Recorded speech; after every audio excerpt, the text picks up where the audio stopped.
এই শোনো না, আমাদের অন্ধবিশ্বাস চ্যানেলটি যারা এখনো সাবস্ক্রাইব করেননি প্লিজ সাবস্ক্রাইব করে দাও। আর অল্প কিছু সাবস্ক্রাইবার হলে 1,00,000 পরিবার হবে। সবাই প্লিজ সাবস্ক্রাইব এবং বেশি বেশি শেয়ার করে দাও প্লিজ। অফিস থেকে একটু আগে বেরিয়ে কাপড়ের দোকানগুলোতে ঢু মারছিল রুজাইফ। উদ্দেশ্য সবার জন্য কিছু শপিং করা। এখানে আসার পর থেকে কোনো কেনাকাটা হয়নি কারোর জন্য ভেবে দোকানগুলোতে ঢু মারছিল। এমন সময় একটা দোকানে নজর আটকে গেল। দ্রুত পা চালিয়ে শোভার নামের শোরুমটায় ঢুকে গেল ও। নেড়েচেড়ে দেখছে কাপড়গুলো, বেশ সুন্দর কালেকশন। নামের মতোই শোভার কাপড়গুলো। নাদিরার জন্য দুটো জামা পছন্দ করে কাউন্টারে জমা রাখলো। পরক্ষণে সেজুতির কথা মনে এলো। মেয়েটা নাদিরার সাথে থাকছে, নাদিরাকে দিলে ওরও মন খারাপ হতে পারে ভেবে ওর জন্য ড্রেস দেখতে লাগলো। একটা গোলাপি আর বেগুনি কম্বিনেশনের ড্রেস তুলে নিয়ে সেলস গার্লকে দিল কাউন্টারে রাখতে। একে একে দিদা, ফুমা, ফুপা, নাহিয়ান সবার জন্য কিনলো। কাউন্টারে বিল করতে গিয়ে মহিলার সাথে আবার চোখাচোখি হলো। রোজাইফ অস্বস্তি নিয়ে নজর ফিরিয়ে নিল। এই শোরুমে ঢোকার পর থেকে মহিলা ওকে দেখে যাচ্ছে। কয়েকবার চোখাচোখি হয়েছে এবং প্রতিবারই রোজাইফ বিব্রত হয়েছে। বিল পেমেন্ট শেষে মহিলা ডাকলো। কিছু না মনে করলে একটা কথা জিজ্ঞেস করব? রোজাইফ অবাক হয়ে মাথা দুলায়। বলুন। তুমি কি রত্নপুরের তৌফিক রহমানরে চেনো? রোজাইফ চমকে গেল। ফ্যাকাশে চেহারা নিয়ে কাপা গলায় জানতে চাইল, আপনি চেনেন তাকে? কে আপনি? মহিলা হাসলো। ঠিকই অনুমান করছিলাম। তাহলে তুমি তৌফিক ভাইয়ের ছেলে রুজাইফ না? চোখ দুটো একদম স্থির হয়ে গেল রোজাইফের। কে এই মানুষটা? এত ভালোভাবে কিভাবে চেনে তাকে? আপনি আমাকে কিভাবে চেনেন? মহিলা আন্তরিক গলায় বলল, তুমি আমাকে ভুলে গেছো? আমি তোমার শিমু আন্টি, তোমার স্কুলের টিচার ছিলাম। চরম অবাক হলো রোজাইফ। কখনো ভাবেনি এই মানুষটার সাথে আবার কোনোদিন দেখা হবে তার। সাথে সাথে ফ্ল্যাশব্যাকে চলে গেল রোজাইফ। স্মৃতির জানালায় ভেসে উঠল হাজারো স্মৃতি। অনেক মানুষের চেঁচামেচি আর খিলখিল হাসির শব্দে কানে তালা লেগে গেল যেন। কান চেপে ধরে রোজাইফ। সে কিছু শুনতে চায় না, না পুরনো কিছু মনে করতে চাই, না অতীতেই ফিরে যেতে চাই। ওর গায়ে হাত পড়তে চমকে উঠল। কি হয়েছে বাবা, শরীর খারাপ করছে? মহিলা উদ্বিগ্ন হয়ে জানতে চাইল। রোজাইফ নিজেকে সামলে নিয়ে মাথা নাড়ে। ঠিক আছে আমি, কিন্তু আপনি এখানে কিভাবে? শিমুর চেহারা কিছুটা ম্লান হলো। দীর্ঘশ্বাস ফেলে বলল, কোনো রকমে বেঁচে আছি বাবা। ওই ঘটনার পর আমার এখানে থাকার উপায় ছিল না। নিজের পরিবার জায়গা দেয়নি। বাধ্য হয়ে ঢাকায় চলে গিয়েছিলাম। ওইখানে একটা স্কুলে পড়াতাম। বছর 5 ঢাকায় ছিলাম, তারপর আবার ফিরে এলাম। শোরুম দিয়েছি 7 বছর হবে। যা ইনকাম হয় ভালোই চলে আমার। পরিবার? রোজাইফের প্রশ্নে শিমু খানিকটা উদাস হয়ে উত্তর দিল, বিয়ে হয়েছিল একটা, পরে উনি কিভাবে যেন ওই ঘটনা জেনে যান। এরপর আর সম্পর্ক আগায়নি। এক মেয়ে নিয়ে আমি এখানেই সেতু হয়েছি। মেয়েটা এবার ক্লাস 6-এ। রোজাইফ কিছুটা সহজ হলো এবার। মৃদু স্বরে বলল, আমি সহকারী জজ হিসাবে এখানে এসেছি। দিদাকে নিয়ে ওই বাড়িতেই থাকছি। শিমুর চোখ দুটো বিস্মিত হলো। আন্তরিক হাসি দিয়ে বলল, কত বড় হয়ে গিয়েছো বাবা, তুমি সফল হয়েছো দেখে খুশি হলাম, কিন্তু ওই বাড়িতে কিভাবে? রোজাইফ ঘড়ি দেখে হাসলো। সে অনেক কথা, অন্য একদিন আসবো, তখন কথা হবে। আজ আসি আন্টি। শিমু ছলছল নয়নে তাকালো। রোজাইফ, তোমার কি কখনো রাগ হয়েছে আমার উপর? কখনো ঘৃণা করেছো আমাকে? রোজাইফ ক্ষণকাল তাকিয়ে রইল শিমুর মুখের দিকে। অসহায় মুখখানাতে তুমুল আগ্রহ। রোজাইফ বলল, আমার রঙিন শৈশবে আপনার অবদান আছে আন্টি। পড়ালেখার শুরুটাও আপনার হাতে। রাগ ছিল না তা বলবো না, তবে দিদা বলেছিল সে ঘটনায় আপনার কোনো দোষ ছিল না আসলে। আর যে দোষী না তাকে কি করে ভুল বুঝি? শিমুর নয়ন জলে সিক্ত। তোমার দিদার মতো মানুষ হয় না রোজাইফ। পুরো দুনিয়ার মানুষ একদিকে আর উনি একদিকে। ওই বিপদে একমাত্র উনি আমাকে ভুল বোঝেননি। যখন পরিবার দেখলো না তখন উনি আমায় আগলে নিয়েছিলেন। হাতে টাকা দিয়ে বলেছিল অন্য কোথাও যেয়ে থাক, এদিকে আসিস না। মানুষটার কারণে হয়তো আজও বেঁচে আছি আমি। ওনার অবদান কখনো ভুলব না আমি। রোজাইফ সৌজন্যের হাসি দিল। শিমুর নাক টেনে কান্না গিলে নিল। কখনো যদি প্রয়োজন পড়ে আমাকে ডেকো তাহলে। তোমার যে কোনো দরকারে আমি এগিয়ে আসবো বিনা প্রশ্নে। তোমার সামান্য উপকারে আসতে পারলেও নিজেকে ধন্য মনে করব। আচ্ছা আন্টি, দোয়া করবেন আমার জন্য। আজ আসি। এসো বাবা। রোজাইফ বিদায় নিয়ে বেরিয়ে এলো। আজম আলী আর চোখে দেখলো রোজাইফকে। গাড়িতে আজ একটু বেশি চুপচাপ বসে রইল সে। না চাইতেও অনেক পুরনো স্মৃতি হামলে পড়েছে হৃদয় গহীনে। রাস্তার পাশের দৃশ্য দেখার ভান করে বাইরে তাকিয়ে আছে সে। ভেজা আঁখি থেকে জল গড়িয়ে পড়তে চায়, অনেক কষ্টে নিজেকে প্রভুত দেয় রোজাইফ। মনে মনে প্রতিজ্ঞাবদ্ধ হলো পুনরায়, অবিচার করা মানুষগুলোকে সাজা পেতেই হবে, কোনো মাফ হবে না ওদের। বাড়িতে এসে সবার জন্য কেনা কাপড় যার যার হাতে ধরে দিল। সেজুদিকে দিতে কেন যেন অস্বস্তি হচ্ছিল। সবাই খুব খুশি নতুন কাপড় পেয়ে, বিশেষ করে নাদিরা রীতিমতো লাফাচ্ছে। সেজুতির মুখে হাসি থাকলেও চেহারা মলিন। ফজলাতুন্নেসা তা দেখে রোজাইফকে বলল, সবার জন্য এনেছিল, সেজতের জন্য আনিসনি? ও তো আমাদের কাছেই থাকছে এখন। রোজাইফ ইতস্তত করে একটা প্যাকেট ফজলাতুন্নেসার দিকে বাড়িয়ে দিল। ফজলাতুন্নেসার মুখে হাসি ফুটলো। ব্যাগটা হাতে নিয়ে সেজুতিকে ডাকলো, এই মেয়ে এদিকে আয়। সেজুতি পায়ে পায়ে এগুলো। জি দাদি। ব্যাগটা সেজুতির দিকে বাড়িয়ে দিল। নে ধর, এটা তোর জন্য। সেজুতির মুখে প্রাপ্তির আনন্দ ফুটে উঠল। মিষ্টি হাসিতে উদ্ভাসিত হলো তার চেহারা। ধন্যবাদ দাদি।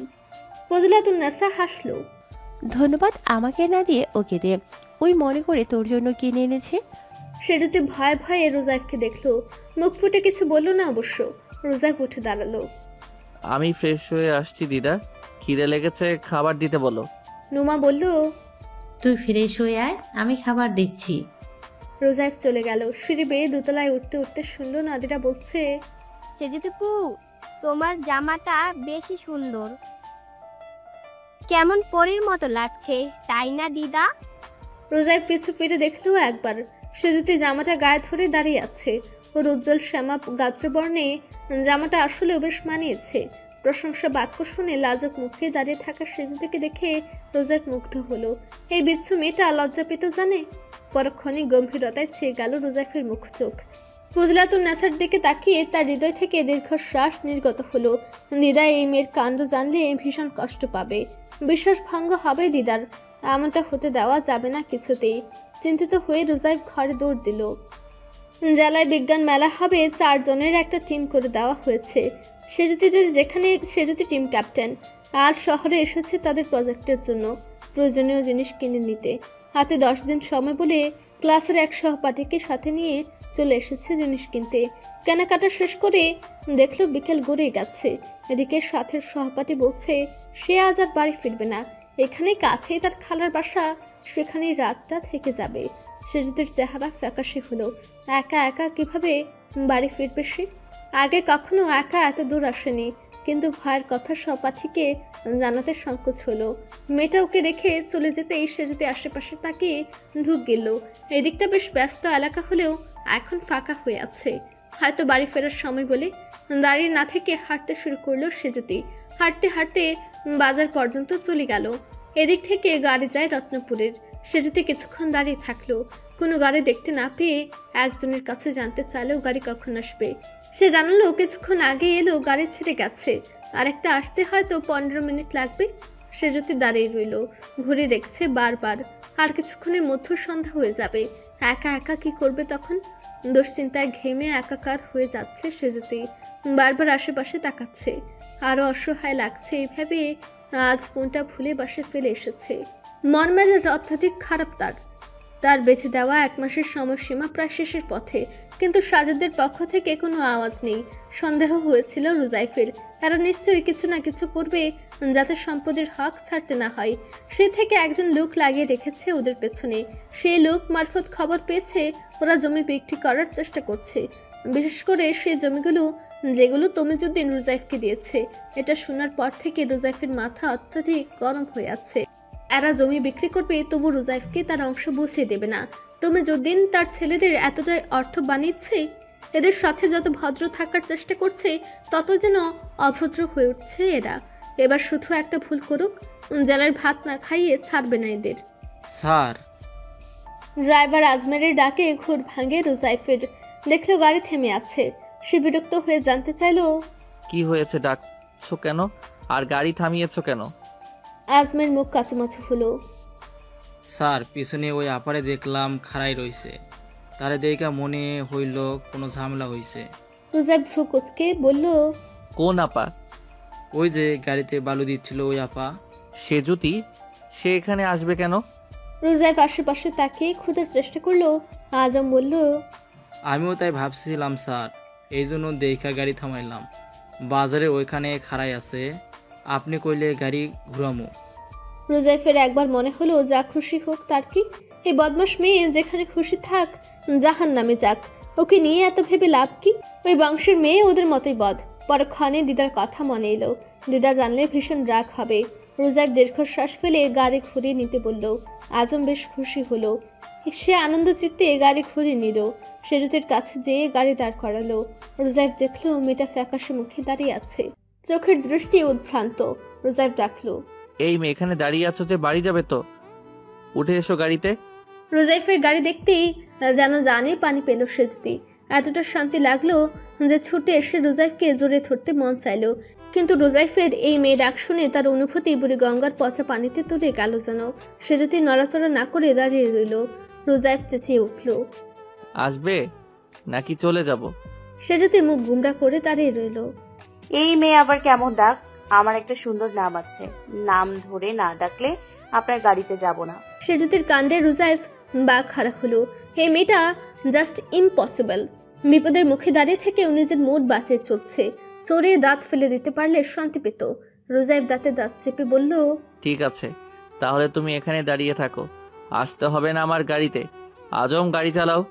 সেজুতি পাল্টা জবাব দিল, আমিও দাদিকে বলে দিব তার আদুরের নাতি আমাকে বিপদে ফালাইয়া চলে গেছে। আমার কিছু হইলে সেই দায়ী থাকবে, আজম ভাই সাক্ষী থাকবে, তাই না আজম ভাই? আজম মাথা দুলিয়ে সায় জানায়। আবার রোজাইফের নজর যেতে মাথা নাড়ে না করে। তবে গাড়ি চালু করলো না, মিনমিন করে অনুরোধ করলো, স্যার, ছোট মানুষ তো, নাম ধরে না ডাকলে মন খারাপ হয়, একটু নাম ধরে ডাকেন না হয়? ওকে না নিলে সমস্যা হবে, সন্ধ্যা হয়ে আসছে। রোজাইফ হা করে তাকিয়ে দেখলো আজমকে। স্বল্প পরিচিত একটা মেয়েকে নিয়ে আজম এত চিন্তা কেন করছে? শুধু আজম না, বাড়ির সকলে সেজুতিকে নিয়ে বেশি বেশি ভাবে। কি আছে এর মেয়ের মধ্যে? কি করে মানুষের মন জয় করে? ভেবে সদুত্তর না পেয়ে রোজাইফ বাধ্য হয়ে ডাকলো, সেজুতি মহারানী, আপনি দয়া করে গাড়িতে আসন গ্রহণ করুন। সেজুতি ছুটে এসে গাড়িতে বসলো। হয়েছে, থাক থাক, এতটা ঢং করতে বলিনি। রোজাইফ অগ্নি দৃষ্টি দিয়ে সেজুতিকে ভস্ম করে। আজম বেশ মজা পেয়ে হাসছিল। রোজাইফ টাকাতেই তার মুখের হাসি গায়েব হলো। আমতা আমতা করে জানতে চাইলো, বাড়ি যাব স্যার। রোজাইফ ঝাঁঝালো কণ্ঠে উত্তর দিল, না, কাজী অফিসে যাবে, বিয়ে করব আজ। আজমের চোয়াল ঝুলে গেল। হ্যাঁ, কারে? কেন? এই যে পিছনে যে বসে আছে, যার আগে পিছে সবাই ঘুরছো, তাকে কি আমার বউ হিসেবে মানায় না? রোজাইফের উত্তর শুনে আজম মুখ হাঁ করে একবার সেজুতিকে আরেকবার রোজাইফকে দেখলো। কি বলবে ভেবে পাচ্ছে না। সেজুতি বেচারির অবস্থা হলো দেখার মতো। বোয়াল মাছের মতো মুখ করে সে মিররে তাকিয়ে রোজাইফকে দেখছে। আর রোজাইফ হুট করে এমন কথা বলে যেন নিজে ফেসে গেছে। আজম আর সেজুতির চেহারা দেখে হাসি পেল। সেই সাথে বাচাল মেয়েটার মুখ বন্ধ করতে পেরে ওর মজা লাগছে, ভীষণ মজা লাগছে। বলা যায় পৈশাচিক আনন্দ হচ্ছে। সেজুতি ম্লান মুখে ঘরে ঢুকতে শ্যামলী ছুটে এলো। মেয়ের মাথায় হাত বুলিয়ে দিয়ে জড়িয়ে ধরল। মারে, এত কি রাগ করলে যে মারে ভুইলা গেলি? আমারে তোরা ভালোবাসোস না, একটা মাইয়ারে তো দেখার ভাগ্য হয় না, এখন তুইও এমন করতেছিস। সেজুতি মিনমিন করলো, মা কি কয় এগুলা? তোমারে খুব ভালোবাসি আমি। কচু বাসোস, এতদিনে একবারও মারে দেখতে আইসোস? সেজুতি মায়ের বুকে মুখ লুকিয়ে ফেলে। পড়ালেখার চাপ মেলা, তার উপর চোখ কান খোলা রাইখা চলতে হয়, সময় পাই না মা। শ্যামলী ভ্রু কুচকে তাকে সেজুতিকে দেখলো। মেয়েটাকে সুন্দর লাগছে দেখতে নাকি চোখের ফুল? ওই ছেড়ি, এদিকে আয়। দাদির ডাকে বিরক্ত হলো সেজুতি। বুড়ি সবসময় ব্যাটাইমে ডাকে। সে এগিয়ে গেল শামসুন নাহারের কাছে। বড় চৌকিতে বসে আছে সে। সেজুতি কাছে যেতেই শামসুন নাহার তার হাত ধরে টানলো। ফিসফিসে জানতে চাইলো, পাইছস কিছু? সেজুতি মাথা নাড়ে। শামসুন নাহার মুখ বাঁকালো, কেন পাস না? না পাইলে খবর তো বাইর করতে পারুস। মাইয়া মানুষ পুরুষের ঘাইল করার কোনো কায়দা জানে? তোরা কি জানুস? দুই বোন মিলে খালি বাপের মাথা খাইতে পারোস? শ্যামলী মৃদু স্বরে প্রতিবাদ করলো, আম্মা, এইসব কি কন আপনি? আমার মাইয়ারে কি করতে কইতেছেন? শামসুন নাহার তেতে উঠলো। এত ছিছি করিস না বউ।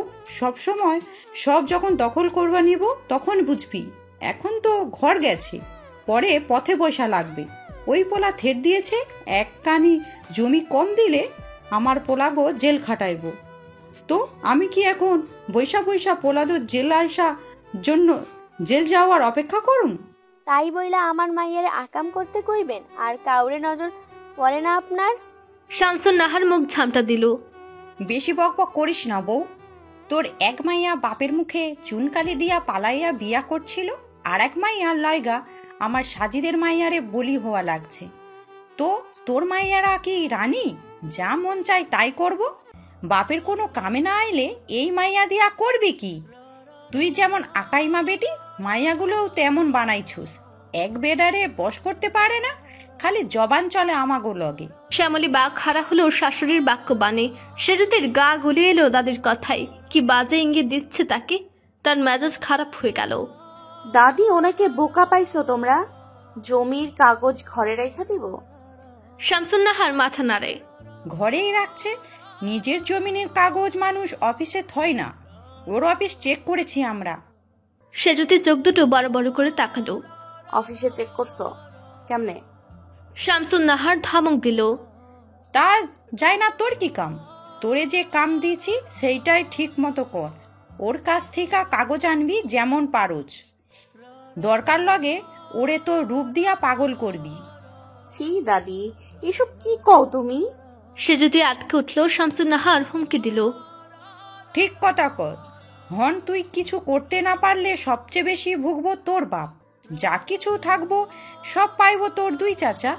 মাঝখানে তোর নিঃস্ব হইবি। তোর বাপে স্কুলের কাম করছে সারা জীবন, সন্তানের মতো স্কুলে আগলাইরা রাখছে। স্কুলের ওই পোলা দখল করলে তোর বাপের কি করব? চিন্তা কর। এমন হইলে তোর বাপ সহ্য করতে পারবো? দাদি, এমন কইরা কইতে তোমার বুক কাঁপে না? আব্বা কি তোমার পোলা না? আমার কথা বাদ দি। তোগর তো বাপ হয়, বাপের লইগা কি করুস সেইটাই দেখবো আমি। সেজুতির কেমন হাঁসফাঁস লাগে, দম আটকে আসতে চায়। রোজাইফ বড্ড চালাক। সেজুতির অভিসন্ধি বুঝলে কি করবে ভাবলেও বুক কাঁপে তার। রোজাইফের ঠান্ডা চোখ জোড়ার কথা ভেবে গা কাঁপুনি দিল তার। শামসুন নাহার ডাকলো, শোন, কাছে আয়। সেজুতি পায়ে পায়ে এগিয়ে আসতেই তার হাতে কিছু গুজে দিল। খাওনের মধ্যে মিলাই দিয়ে ঘুমাইবো ওরা। তুই নিশ্চিন্তে খুঁজতে পারবি। সেজুতি ভয় পেয়ে হাতের জিনিস ছুঁড়ে ফেলে দিল। আমি ওই বাড়ি যাবো না। শামসুন নাহার রেগে গেল। কাম না হওয়া পর্যন্ত তুই ওই বাড়িতেই থাকবি। এই বাড়িতে তোর কোনো জায়গা নাই। সেজুতি কেঁদে দিল। মা, দাদি কি কয় এগুলা? শ্যামলী অসহায় চোখে মেয়েকে দেখল। শামসুন নাহারের সামনে কিছু বলার সাহস হলো না। শোন, যা করছি তা না করলে তোর কপালে খারাপই আছে। তোর লাইগা তোর বাপ ভুগবো। সেটা যদি না চাস তাহলে যা কইতেছি তাই কর। যা এখনই ওই বাড়িতে ফিরা যা, আর যাওয়ার সময় এইটা নিয়ে যা। সেজুতি চোখের জলে নাকের জলে একাকার হয়ে কাঁদতে কাঁদতে রোজাইফের বাড়িতে ফিরে এলো। কি বিচ্ছিরি ফাঁদে আটকা পড়েছে সে। কি করবে এখন? দুদিন হলো বাড়ির পরিবেশ কেমন শুনশান, নীরব প্রায়। নিচে বসার ঘরে বেশিরভাগ সময় দিদার ফুমা টিভি দেখে। মাঝে মাঝে হাসিমকেও দেখা যায় তাদের সাথে। আগে সেজুতিরা মিলে হই হুল্লা করতো, ইদানিং একদমই চুপচাপ চারপাশ। আজ না পেরে নোমাকে জিজ্ঞেস করে ফেললো, বাসায় এত শান্ত কেন ফুমা? ওরা কেউ বাসায় নেই নাকি? নোমা মাথা দুলাই। রুমেই আছে ওরা, কিন্তু সেজুতির কি যেন হয়েছে। ও চুপচাপ থাকে বলে ওরও চুপ হয়ে গেছে। ওই মেয়ের আবার কি হয়েছে? জানি না, মন মরা হয়ে থাকে সব সময়। রোজাইফ জবাব না দিয়ে দোতলায় উঠে এলো। ফ্রেশ হয়ে খাবার খেতে নিচে নামতে গিয়ে নাদিরার ঘরে উকি দিল। নাদিরা, খেতে যাবি না? নাদিরার সেজুতি টেবিলে বসেছিল। রোজাইফকে দেখে সেজুতি সংকোচে গুটিয়ে গেল। নাদিরা দাঁড়িয়ে বলল, না ভাই, দেখো আপু খেতে যাবে না বলছে। রোজাইফ সেজুতিকে দেখলেও এক নজর। সেজুতি মাথা নিচু করে বসে আছে। নাদিরাকে বলল, তুই নাহিয়ানকে ডেকে নিয়ে নিচে যা, রুমে আসছি। নাদিরা মাথা দুলিয়ে চলে গেল। সেজুতির বুক টিপ টিপ করছে। এই লোকটা নাদিরাকে চলে যেতে বলল কেন? কি করবে তার সাথে? সে যদি ভয়ে গাঢ় হয়ে বসে রইল। রোজাইফ ডাকলো। সে যদি কি হয়েছে তোমার? সে যদি তাকালো না, ওভাবে বসে থেকে মাথা নাড়ালো। কিছু না। তাহলে মন খারাপ করে আছো কেন? এমনিতেই। সেজুদির এই শীতল কণ্ঠ কেন যেন ভালো লাগছে না রোজাইফের। চটপটে চঞ্চল মেয়েটাকে উচ্ছ্বাস প্রকাশই মানায়, এরকম চুপচাপ বসে থাকা মানায় না। রোজাইফের কি হলো কে জানে। সেজুদির সামনে চেয়ারে বসলো। দেখি তাকাও তো, বলো আমাকে কি হয়েছে। সেজুদি তাকালো না। রোজাইফের কোমল গলা শুনে তার বুকে উথাল পাতাল হচ্ছে, চোখ ভিজে যাচ্ছে আপনাতেই। রোজাইফ আচমকা সেজুদির চিবুক ধরে মুখটা তুলল। সেজুদি ভয়ে ভয়ে চোখ বুজে ফেলতেই ওর নেত্র বেয়ে জল গড়ে পড়ে। রোজাইফের বুকটা জ্বলে গেল যেন। মেয়েটা কাঁদছে কেন? এমন কি হলো? সে কাপা হাতে আঙ্গুল দিয়ে ওর চোখের জল মুছে নিল। অস্থির হয়ে জানতে চাইল, কাঁদছো কেন মেয়ে? কি হয়েছে বলবে তো? সে যদি ভেজা চোখ দুটো মেলে চাইল। রোজাইফের সাথে চোখাচোখি হলো। রোজাইফের নয়নে চিন্তার আভাস দেখে অবাক হলো খানিকটা। সে যদি গলায় অভিমান ঢেলে বলল, আপনি কি আব্বার ঠিকা স্কুল কাইয়া নিতেন? রোজাইফ থমকে গেল। বুঝতে চাইলো সে যদি কি বলতে চাইছে আসলে। কেউ হয়তো কিছু বলেছে মেয়েটাকে। রোজাইফ বলল, এসব নিয়ে তোমার না ভাবলেও চলবে। সে যদি তুমি ছোট মানুষ, পড়ালেখা করো মন দিয়ে। এসো খেতে এসো। সে যদি মাথা নাড়ে। না, আগে বলেন আপনি সত্যি আমার আব্বার থেকে স্কুল নিয়ে নেবেন? রোজাইফের চেহারা কঠোর হলো। ওটা আমারই ছিল। মাঝে তোমার বাবা স্কুলের দেখভাল করেছে, নিজের জিনিস কি করে কেড়ে নেওয়া হয় বলবে? রোজাইফের কথাটা মেনে নিতে পারে না সে যদি। স্কুলটা বাবার অনেক প্রিয়। সারাটা জীবন স্কুলের উন্নতির জন্য অনেক খেটেছে। সে কথা মনে করে সে যদি নয়নের জল থামলো না। ওর করুণ মুখ বানিয়েছে করা কথা বলতে যেও বলতে পারে না রোজাইফ। উল্টো মাথায় হাত বুলিয়ে দিয়ে ডাকলো, চলো খেয়ে নিবে, সবাই অপেক্ষা করছে তোমার জন্য। সে যদি নড়ল না। রোজাইফ ধমকে উঠল, খেতে আসবে নাকি কালই তোমার বাবাকে স্কুল থেকে বের করে দেব? সে যদি চমকে উঠে দাঁড়ায়। ভীত কণ্ঠে বলে উঠল, আমি যাইতেছি। আপনি যা কইবেন আমি শুনবো, তাও আমার আব্বারে কিছু কইয়েন না। রোজাইফ মাথা নাড়ল। নিজের কাজ মন দিয়ে করো, তাহলে ভেবে দেখবো তোমার কথা। পরের কয়েকটা দিন সে যদি লক্ষ্মী বালিকার সেজে রইল। অভূত পরিবর্তন এলো ওর আচরণে। সন্ধ্যায় রোজায় পাশের আগে সেজে গুজে পরিপাটি হয়ে পড়তে বসেছে। প্রায় দিনই চা বানিয়ে খাওয়াচ্ছে সবাইকে। রোজায় অবাক হলেও কোনো প্রতিক্রিয়া দেখালো না। চুপচাপ সেজুদিকে চোখে চোখে রাখে। একটা অফিসিয়াল দাওয়াত ছিল বলে বৃহস্পতিবার রাতে বাড়ি ফিরতে বেশ রাত হলো তার। দেখলো বাসার ঘরে নাদিরা, নাহিয়ান আর সেজুদি মিলে চা খাচ্ছে। নাদিরা রোজাইফকে দেখে হাসলো। চা খাবে দা ভাই? আজকে সেজুতি আমাদের কমলা চা বানিয়ে খাওয়াচ্ছে। দিদা আর মা বাবাও খেয়েছে। রোজাইফ বলল, দিদা কি ঘুমিয়েছে? কত রাত হয়েছে দেখেছো? আমরাও ঘুমাতাম, তোমার জন্য জেগে আছি। আমি চলে এসেছি, তোরা ঘুমিয়ে যা। নাহিয়ান উঠে দাঁড়ায়। ব্রো, চা বেশ মজা, খেয়ে দেখো, আরাম পাবে। রোজাইফ মাথা নাড়ে। এখন না, গোসল করে খাবো এক কাপ, খুব ক্লান্ত লাগছে। নাদিরা মাথা দুলালো। আচ্ছা, তোমার চা দিয়ে আসছি ঘরে। গোসল করে বিছানায় গা এলিয়ে দিল রোজাইফ। এত ক্লান্তিতে চায়ের কথা বেমালুম ভুলে গেল। চোখ দুটো কখন বুঝেছে টের পায়নি। কত রাত হবে জানে না। খুট করে আওয়াজ হতেই ঘুম ছুটে গেল। ছায়ামূর্তিটিকে খুব সাবধানে নড়াচড়া করতে দেখে প্রথমে ভয় পেলেও পরে পরিচিত নারী অবয়ব চিনতে ভুল হলো না তার। পরক্ষণে চা খাওয়ানোর রহস্য পরিষ্কার হলো তার। ভীষণ রেগে গেল রোজাইফ। এই মেয়ে আবারও ভুল করলো। এবার তো ওকে মাফ করা যাবে না, শাস্তি ওকে পেতেই হবে আজ। রোজাইফ ঘাপটে মেরে পড়ে রইল বিছানায়। দেখল নারী মূর্তিটি তার টেবিলের লকারটা ভাঙার চেষ্টা করছে মন দিয়ে। মাঝে মাঝে রোজাইফকে দেখছে তাকিয়ে। মেয়েটা তার কাজে মন দিয়েছে। এমন সময় হুট করে হ্যাচকা টানে বিছানায় গড়িয়ে পড়ল সেজুতি। ভয়ে চেঁচিয়ে উঠতে চাইলেও পারল না। ওর মুখটা হাত দিয়ে চেপে ধরা হয়েছে। ওর কানের কাছে ফিসফিস হলো, আবারও আমার ঘরে এসেছো তুমি, তবে আজ আর মাপ পাবে না তুমি। এই অপরাধের সাজা তোমাকে পেতেই হবে। সে যদি বলো কি শাস্তি চাও? রোজাইফকে সজ্ঞানে পেয়ে ভয়ে জ্ঞান হারানোর অবস্থা হলো সেজুতির। কি হবে এখন? কি বলবে রোজাইফকে? রোজাইফের হাতের মধ্যে সেজুতির হাত। ভয়ে মুখ চোখ খেচে বন্ধ করেছে মেয়েটা। রোজাইফ উবু হয়ে ঝুঁকে আছে মেয়েটার উপর। সেজুতির অসহায়ের মতো পড়ে আছে বিছানায়। আধারের চেহারা পরিষ্কার বোঝা না গেলেও রুজাইফ বুঝতে পারছে মেয়েটা প্রচন্ড ভয় পাচ্ছে। সে ওর কানে মুখ লাগিয়ে ফিসফিস করলো, বলো কি শাস্তি দেব তোমাকে? সেজুতি মরিয়া হয়ে বলল, আমি কিছু করি নাই, সত্যি বলতেছি, এইসব আমি করতে চাই না। রুজাইফ বিরক্ত হলো। তাহলে কি তোমার ভূত আমার ঘরে এসেছে? ধরা পড়ে কথা বানাবে না সে যদি চায়ের মধ্যে ঘুমের ওষুধ মিলিয়েছ, তাই না? ভাগ্যিস চা আমি খাইনি। মেশময়ে মুখ হা হয়ে গেছে সেজুতির। এই লোক সব কেমনে বুঝে যায়? এত বুদ্ধি কেন লোকটার? সে যদি ভেবে পেল না কি বললে মুক্তি মিলবে রুজাইফের হাত থেকে। সে নিজের হাত দুইখানা মুক্ত করার চেষ্টা করলো। রুজাইফের হাতের নিচে পিষ্ট হওয়া হাত দুটো 1 ইঞ্চি সরাতে পারল না। হাল ছেড়ে দিল সেজুতি। অনেক ভেবে নিজেকে বাঁচাতে অন্য পদ্ধতির আশ্রয় নিল। মোলায়েম গলায় রুজাইফকে ডাকলো, শোনেন। রুজাইফ ভ্রুকুচকে ওর চোখে চোখ রাখলো। কি? সেজুতি আচমকা মাথা উঁচু করে রুজাইফের গালে ঠোঁট ছুঁয়ে দিল।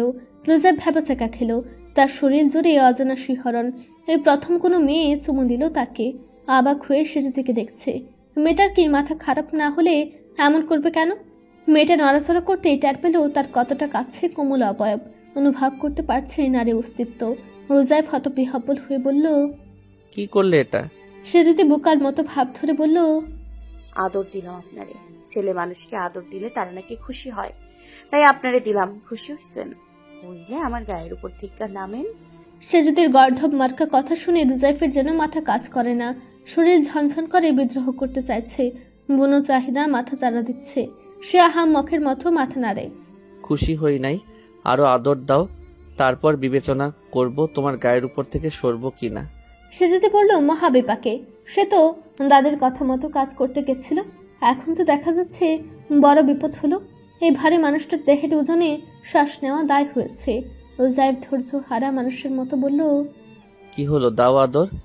সে যদি ভয় পেল, তখন না বুঝে ঝুঁকের বসে কাজটা করে ফেলেছে। এখন কেমন আড়ষ্ট হয়ে আসছে শরীর। তবু অনিচ্ছায় মাথা তুলে রুজাইফের বাম গালে চুমু দিয়ে দ্রুত সরে এলো মেয়েটা। সে যদি এবার লজ্জা লাগছে, কি থেকে কি হচ্ছে বুঝতে পারছে না। রুজাইফের শরীরের উত্তাপ টের পাচ্ছে সে।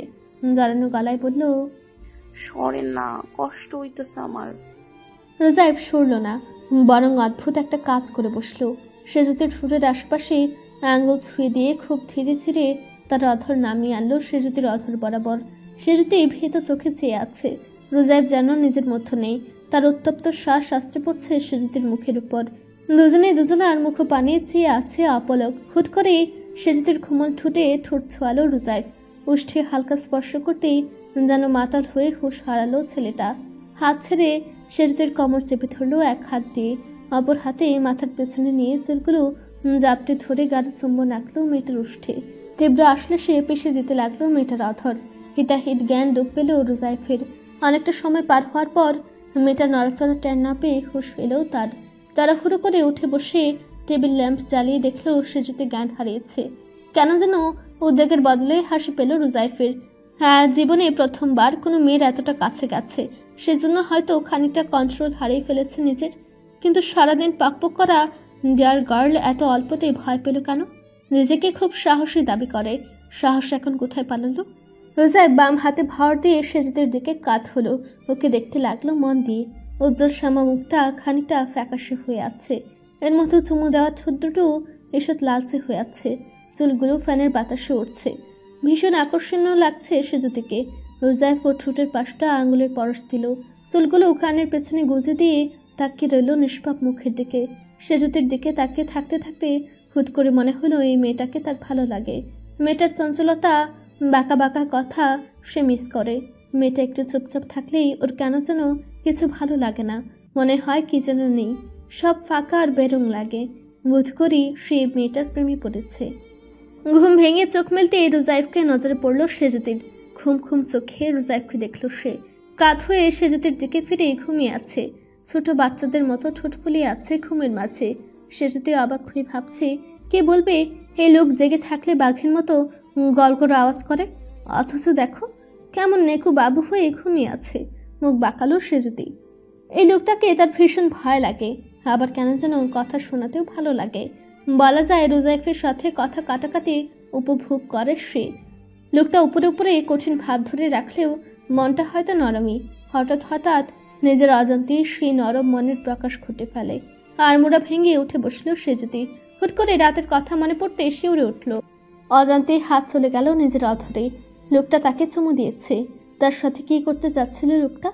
যদি জ্ঞান না হারাতো তাহলে নিশ্চয়ই উল্টাপাল্টা কিছু করত। লাজে অতিষ্ঠ হয়ে উঠল তনুমন। মাথাটা যেন খুলল এতক্ষণে। লাফিয়ে বিছানা থেকে নামল সে। দ্রুত এই ঘর থেকে যেতে হবে, কেউ দেখে ফেললে সর্বনাশ হবে। পা টিপে টিপে নাদিরার রুমে ফিরে এলো। নাদিরার পাশে শুয়ে টের পেল মেয়েটা বেহুশ হয়ে ঘুমাচ্ছে। কাল সবার চায়ে ঘুমের ওষুধ দিয়েছে সে। এখন বড্ড অপরাধ বোধ হচ্ছে। এরা তো খারাপ না, সে কেন এদের সাথে খারাপ করছে? দাদির কথা শুনে কেন নিজে পাপ কামাচ্ছে? কিন্তু আব্বার কি হবে? রোজার যদি সব নিয়ে নেয় তাহলে তাদেরই বা কি হবে? আব্বা তো সহ্য করতে পারবে না। স্কুলটা আব্বার ধ্যান জ্ঞান। এই স্কুলটার উন্নতিতে আব্বার হাত আছে। এটা কলেজ হয়েছে, সে কৃতিত্বও আব্বারই। আব্বা জীবনে আর কিছু করে নাই, কোনো দিকে তাকায় নাই। কোনোদিন স্কুল মিস দেয় নাই আব্বা। কাজ না থাকলেও স্কুলে যেয়ে বসে থাকে। এমনকি নিজের অংশের জমিও স্কুলের জন্য দান করেছে। সেই মানুষটার থেকে স্কুল কেড়ে নেওয়া মানে তাকে মৃত্যুদণ্ড দেওয়া। সেজুতির কেন যেন কান্না পেয়ে গেল। সে ফুপিয়ে কেঁদে উঠল। শম্ভুনাথকে ডেকে এনেছে শামসুন নাহার। দাদা, ওই সম্পদ হাতছাড়া হওয়ার থেকে কেমনে বাঁচমু? কিছু একটা বুদ্ধি দেন। শম্ভুনাথ মাথা নাড়ে। সাজাদ গেছিল বৌদি, আমি সব কাগজ খুঁটায় দেখছি। তুমি যদ্দিনের সিদ্ধান্ত না মাইনা উপায় নাই ভাবি। সে সজ্ঞানে তার সম্পদ লিখে দিছে। আমার মনে হয় ওই পোলার লগে বর্ষা না কইরা সন্ধি করা ভালো। তারে বোঝাই বললে সে এইসব নিয়ে বাড়াবাড়ি করবে না। এছাড়া আর কোনো উপায় দেখি না। শামসুন নাহার মুখ গুমরা করল। ওগরে সব দিলে আমার পোলাগো কি হইব দাদা? আমার নাতিপুতেদের ভবিষ্যৎও তো আছে। সব যদি ওদের দিই তাহলে এরা কেমনে চলবে? শম্ভুনাথ খানিকক্ষণ চুপ থেকে বলল, বৌদি, যাই হোক তাই হোক, আপনারা সবাই তো একটা পরিবার। যতটুকু ওই ছেলেকে দেখছি সম্পদ বুঝাই দিলেই আপনাদের সেই সব থেকে উৎখাত করবে এমন না। তাই বলতেছি, ওরে হাতে রাখলে এত ঝামেলা হয় না। মিলেমিশে থাকলে সবার লাভ। আমার মনে হয় তারে তার ভাগ বুঝাই দেন বৌদি, তাহলে দেখবেন এত ঝামেলা হবে না। তাদের সাথে কথা কন, বলেন যা কিছু আছে তা দিলে আপনাদের চলা কষ্ট তারা বুঝে কিনা দেখেন। শম্ভুনাথের পরামর্শ মোটেও পছন্দ হলো না শামসুন নাহারের। সবকিছু এত সহজ হয়ে মাতারির সাথে যে যাবে পিরিত জমাইতে, আর পিরিত জমাইলেই কি সব ঠিক হবে? রোজাই বলছে তাদের সম্পদ তাদের বোঝাই দিতে। আজ দেই কাল দেই করে 3-4 মাস কেটে গেছে। ইদানিং সে বেশি খেপে গেছে। এদিকে সেজেতেও তেমন কিছু করতে পারছে না। কোনো কাগজে উদ্ধার করতে পারেনি, এমনকি কোনো গোপন কথাও জানতে পারেনি। একটা আকাইম্মা মেয়ে মুখ গোজ করে বসে রইল। রাতের বেলা সবাই মিলে মিটিংয়ে বসলো। মাজেদ প্রস্তাব দিল, রোজাইফারের সাথে বসি আমরা। তার কাছে জানতে চাস যে সত্যি সবকিছু চাই কিনা, তোরা কি চাস? জাহাঙ্গীর বলল, যদি কয় চাই তাই কি করবো নে? তাহলে ওর পাওনা ওরে বুঝাই দিব। সাজেদ প্রতিবাদ করলো, শহরে বাড়ি ভাড়া আসে 30,000। আব্বা যে জমি ওরে দিছে ওইগুলোতে ফলন ভালো হয়। সব দিলে আমাকে থাকলো কি? মাজেদ বলল, যা থাকবে তাই নিয়ে সন্তুষ্ট থাকতে হবে। আব্বা যেহেতু দিয়া গেছে ওর ভাগ দিতেই হবে। জাহাঙ্গীর বলে বসলো, আমি মানি না ভাইজান, ওরে সব দিয়া ফকির হইতে পারুম না। মাজেদ অসন্তুষ্ট হলো, তো কি করতে চাস? জানি না, তাই ওরে এইসব দিব না, এটা জানি। আব্বা অন্যায় করছে, সে অন্যায় মাইনা নেব কেন? মাজেদ চুপ করে রইল। দিতে তো সেও চায় না, তবে বাবার কাজের বিপক্ষে কিছু করতেও চায় না। যার সম্পদ সে নিশ্চয়ই ভেবে চিন্তে দিয়ে গেছে।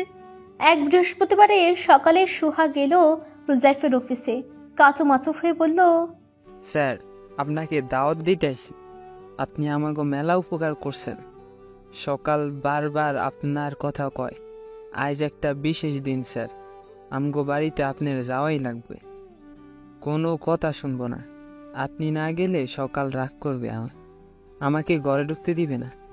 রোজাইফ হেসে দিল, আমি না গেলে তোমাকে ঘরে ঢুকতে দেবে না? সোহা করুণ মুখে বলল, জি স্যার। আচ্ছা বেশ, যাব তোমার বাসায়।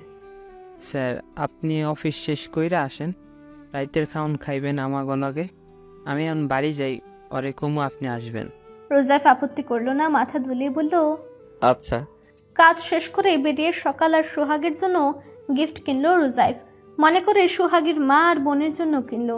ওর গাড়িটা নাদিরা নাহিয়ানকে নিয়ে বাড়ি ফিরেছে। সিএনজিতে করে সোহাগদের বাড়ি আসতে আসতে সন্ধ্যা। সেখানে সে আরেক চমক পেল সেজুতিকে দেখে। এই মেয়ে আজ এখানে কেন? মতলব কি এর? সকাল সোহাগ রীতিমতো পাগল পাড়া। রোজাইফকে কোথায় বসতে দেবে, কি খাওয়াবে বুঝতে পারছে না যেন।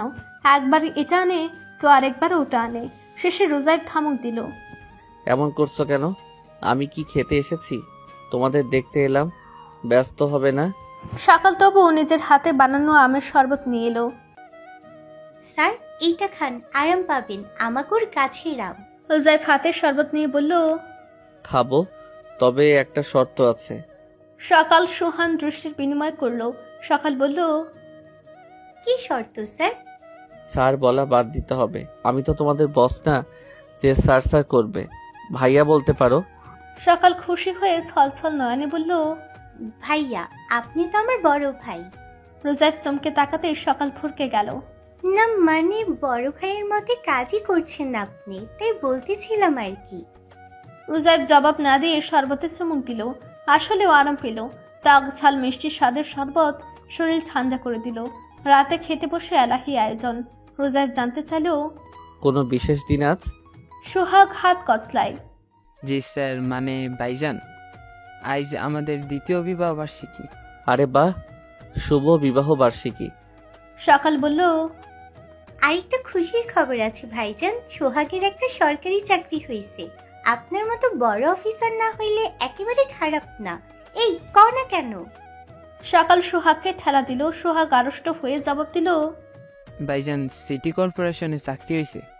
রোজাইফ আদতেই খুশি হলো। সোহাগকে অভিনন্দন বার্তা দিল। কোনো সাহায্য লাগলে তাকে যেন জানায় সেটাও বলল। সোহাগ মাথা নাড়ে। কোনো সাহায্য লাগবে না ভাইজান, শুধু দোয়া করেন। রোজাইফ খুশি হলো সোহাগের কথাই। নিজে চেষ্টা করে জীবনে কিছু অর্জন করা হলো বড় পাওয়া। সোহাগ জীবনে উন্নতি করবে তার বিশ্বাস। খাবার মুখে তুলতে গিয়ে থামলো রোজাইফ। খাবারে আবার কিছু মিশিয়ে দেয়নি তো? সকালের মুখ অন্ধকার হলো। কি বলেন ভাইজান, কি কি মিশাইবো? রোজাইফ সেজুতিকে দেখলো। তোমার বোনের এ ব্যাপারে ডিগ্রি আছে। সেজুতি ভাত মুখে তুলেছিল। এই কথা শুনে তার কাশি শুরু হলো। সকাল দ্রুত তাকে পানি দিল। সে এক ঢোকে সব পানি খেয়ে ফেলল। সকাল বলল, ভাইজান রান্না আমি করছি। সে যদি তো দুপুরে কলেজ শেষ করে আসলো। এই সময়ে এলো কেন? রাস্তাঘাট কেমন শুনশান থাকে, বিপদ হতে পারে তো। সেজুতির মুখ থমথমে। সকাল বলল, আপনি আসছেন, আপনার সাথে চইলা যাবে। আর আপনি না আসলে ওরে রাইখা দিতাম। সকালে কলেজ দিয়ে আসতো সোহাগ। তবুও এরকম এলোমেলো সময়ে আসতে বারণ করবে। জি আচ্ছা। সকাল সাথে সাথে সায় দিল। রোজাইফ খাওয়াই মন দিল। সে যদি অবাক হয়ে ভাবছে, হে লোকের আবার কি হলো? সরাসরি তাকে না বলে এমন অচেনা সেজে তৃতীয় ব্যক্তির মতো কথা বলছে কেন লোকটা? এই তো সেদিন রাতে তাকে একা পেয়ে বেশ ফায়দা লুটলো, আর আজ দেখো চিনতেই পারছে না। সিএনজিতে উঠে একদম কোনায় কাছামাছু হয়ে বসলো সেজুতি। রোজাইফ চুপচাপ দেখলেও মাঝে এক হাত ফাঁকা রেখে দুজনে দুই পাশে বসে আছে চুপচাপ। সিএনজি চলতে শুরু করতেই রোজাইফ সেজুতিকে টেনে নিজের দিকে নিয়ে এলো। এক হাতে ওর কোমর চেপে ধরে নিজের সাথে মিশিয়ে নিয়ে বলল, এত দূরে বসে আছো কেন? আমি বাঘ না ভাল্লুক, তোমাকে খেয়ে ফেলবো। সেজুতির শরীর গুটিয়ে গেল অনাকাঙ্ক্ষিত স্পর্শে। কান দুটো অকারণে উত্তাপ ছড়াচ্ছে। কোমরের কাজটা শিরশির করে। রোজাইফকে কিছু বলার সাহসও হচ্ছে না। সে চুপচাপ রোজাইফের গায়ের সাথে লেপ্টে বসে রইল। রোজাইফ নত মুখে বসে থাকা সেজুতিকে দেখে মুচকি হাসে। মৃদু স্বরে জানতে চাইল, কি কথা নেই কেন? সেজুতি মিনমিন করলো, এমনি ধরছেন কেন? ভাল লাগছে না আমার। কি ভাল লাগে না? হাঁটে সরান। সরাবো না, এটা তোমার সাজা। আজ একা একা বোনের বাড়ি গিয়েছো কেন? বলে আরেকটু কাছে টানে সেজুতিকে। পরিণত পুরুষের স্পর্শে সেজুতির মাতাল মাতাল লাগে। হাঁসফাঁস করে উঠে বলল, আর যাব না। আপনি যেমনে বলবেন তেমনে থাকবো, তবু হাতটা সরান দয়া করে। এক শর্তে সরাবো। কি শর্ত? রাতে কাগজ খুঁজতে আসবে আমার রুমে। সেজুতি হা করে চেয়ে থেকে বলল, হ্যাঁ? রোজাইফ ফিক করে হাসলো। রাতে আমার রুমে আসবে দলিল খুঁজতে, তবে এখন ছাড় পাবে। সেজুতি তাকে রইল বোকা দৃষ্টি মেলে। সে ভেবে পাচ্ছে না রুজাইফ তাকে চুরির নিমন্ত্রণ কেন দিচ্ছে। কাগজ ঘরে আছে, না থাকলে যাব কেন খামোখা? রুজাইফ বোকা সেজুতির নাক টেনে দিল। সেটা এখন বলবো কেন? চুরি করতে এলে বলবো। সেজুতি বেশ মজা পেল রুজাইফের কথাই। সে কৌতূহলে বলে ফেলল, আপনি চান আমি আপনার জিনিস চুরি করি? এমন আজব কথা কোনোদিন শুনি নাই যে মালিক চোরকে চুরি করার নিমন্ত্রণ দেয়। রুজাইফ হেসে দিল। আমি দেই, তবে সবাইকে না, বিশেষ জনকে দেই। তাহলে আমি আপনার কাছে বিশেষ জন? উদ্গ্রীব হয়ে জানতে চাইল সেজুতি। রোজাইফ চেহারায় খানিকটা গম্ভীরতা ঢেলে বলল, নিয়মিত ভালোবাসার গল্প শুনতে এবং পড়তে আমাদের অন্ধবিশ্বাস চ্যানেলটি সাবস্ক্রাইব করে পাশে থাকা বেল আইকনটি ক্লিক করুন। ধন্যবাদ সবাইকে।